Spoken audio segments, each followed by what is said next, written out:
Hey, guys, what's up? Well, pretty exciting day as far as Charlie and I are concerned, being the Absolutely. closet road race fans that we are. Easy for me to say. This whole ALMS merger with Grand Am, which is supposed to be announced tomorrow, Wednesday morning at 10 a.m., has us pretty well geeked. And hopefully you as well, and hopefully everybody that loves road racing. I totally agree. This is probably the best thing that could possibly happen. We've talked about this for years. It had to happen. It's just waited too long. There was way too many spear-throwing deals over the last few years. Unification is the only way this is going to survive, and now we'll have some strength again. And I tell you, it's a long time coming. Dorsey, I have to tell you, I didn't think it was ever going to happen. I just didn't think that those two groups, they're so diverse and so, opposite, at least from the angle that I could see it from, that I just didn't think it was ever going to happen. And were you surprised at all? Yeah, yes and no. I mean, this has gone on for a long time, and like I say, all the slinging and name calling and back and forth, and the animosity between the two groups has gone to the extent that they've weakened each other to the bare bones. I mean, they're just almost nothing left. So, I mean, something had to happen at some point in time. I think the manufacturers, to be quite honest with you, had a lot to do with this. The car manufacturers, Ford, General Motors, Chrysler, Mazda, Porsche, BMW, these people have a vested interest in road racing. And they've put a lot of money into this product, and it had to happen. Now, that being said, where does it go from here is a whole different story. Right. That opens a can of worms. The unification had to happen for the strength. We've got that done. Rule package, et cetera. That's going to be a whole different situation. I can tell you, I've had conversations today with Grand Am. I've heard a little bit about this, that, and the other.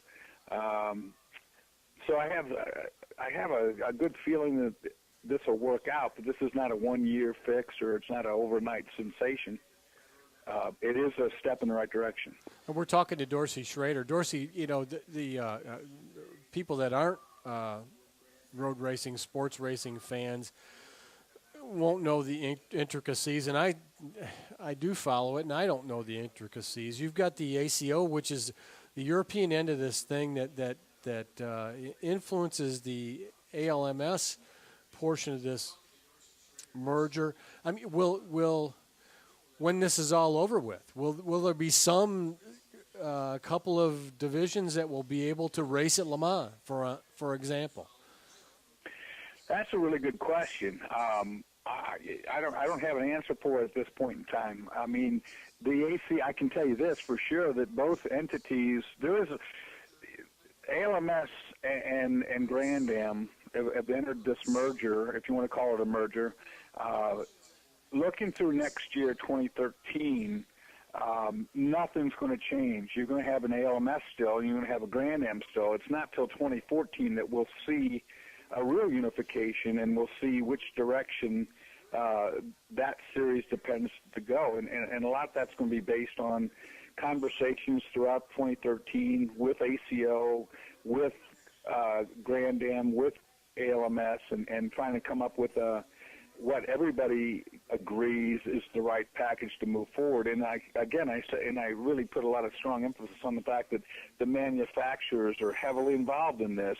So it's not going to be just a decision based on an ego or a whim or who's got the more money thing. This is a tremendously huge corporate decision that's going into place right now, and it's not a overnight thing. Like I said, it's going to go into 2014 before we see its first real idea of what direction everybody thinks this should go. Do you get a feeling at all, Dorsey, who is going to head this thing up? Right now, I can tell you that it's a committee of people that are heading it up, and it's the top echelon of both groups. It's Don Panos, of course, who owns ALMS, Scott Atherton on that side, Jim France, who owns Grand Am, and Ed Bennett.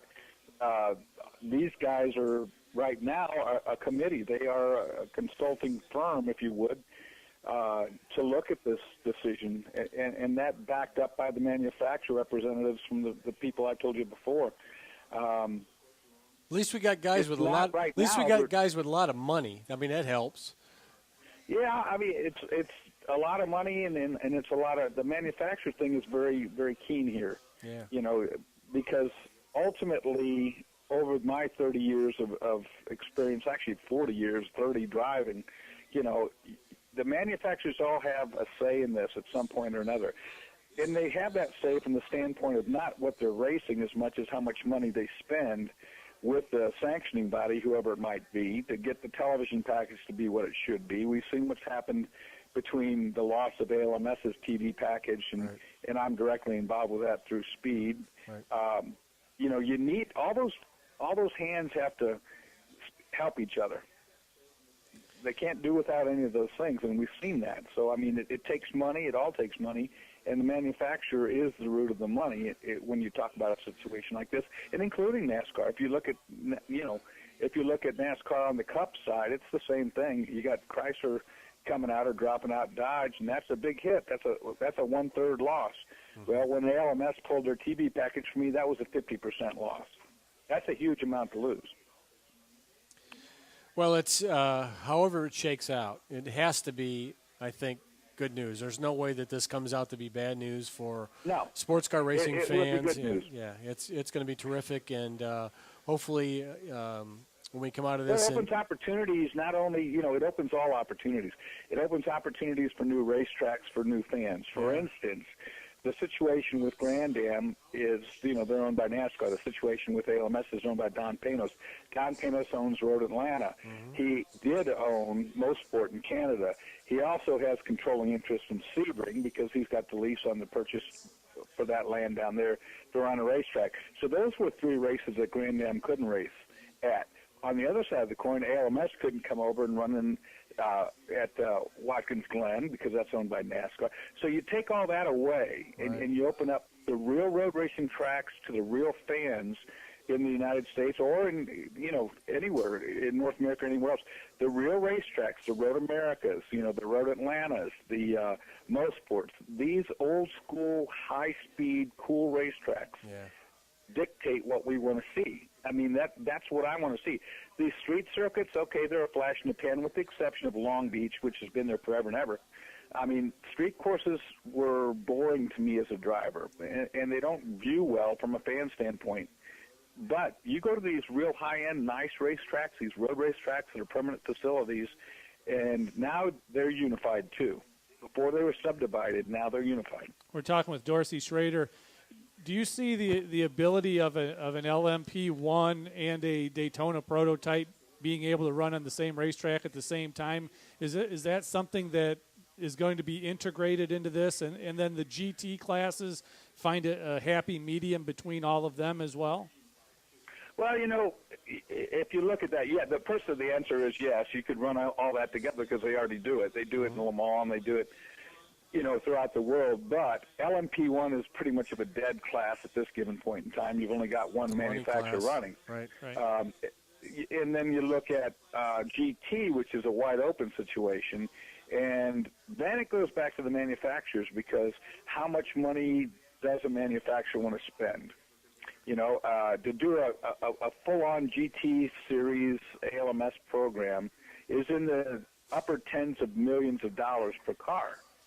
You know, on the bottom end of that scale, you take something like World Challenge, which is an SCCA class, or if you look at Continental Tire Sports Car Challenge, which is a ALMS class, it's more affordable, but it's more of a street-derived deal. So where in the middle does that meet? You know, and that, I think, will go into the manufacturer's hands because they will be the guys writing that check. How about the privateers? Where do they fit into this whole thing then? Well, yeah, and depending on where that whole thing comes out, there's always going to be a fine line. There's going to be a line in the sand drawn, and you know, when talking about top line privateers, a guy I drove for years, and he's still there, is Rob Dyson. There's very few people in any form of anything that have enough money to support what Rob Dyson has done for sports car racing. He is a privateer. He's got help from Mazda this year and so forth. But, I mean, Rob has been there and is, you know, from the early Porsche days, and he's been there forever and ever, and he spends his own money to get that thing done. You got guys like Scott Tucker doing the same thing. there's always going to be a privateer, but what is the real privateer? Where do you want to draw the line as what a privateer might be? You know, it's like I came out of SCCA road racing, and that was a guy that, you know, could race on $15,000 a year total budget. But that's not there anymore in any form of the race. You know, I don't care what class you look at. If you look at, you know, Continental Tire Sports Car Challenge, I hear those budgets are $1 million. Yeah. Well, Dorsey, thanks so much for spending time with us. We appreciate it. This is exciting stuff. We're gonna check in with you again later on when we know a little bit more about this. Because guys, it's going to be a good thing. I'm very positive about it. I want all the fans to be positive about it. You know, I said this to both sides. You're going to if you only aggravate it, if you make mad half of the people, you did a good job. Yeah, that's right. Exactly. That 50% line. Exactly. Absolutely. Thanks, Dorsey. We'll talk to you again in the future. Thank you, guys. All right, All right, take care. Dorsey Schroeder.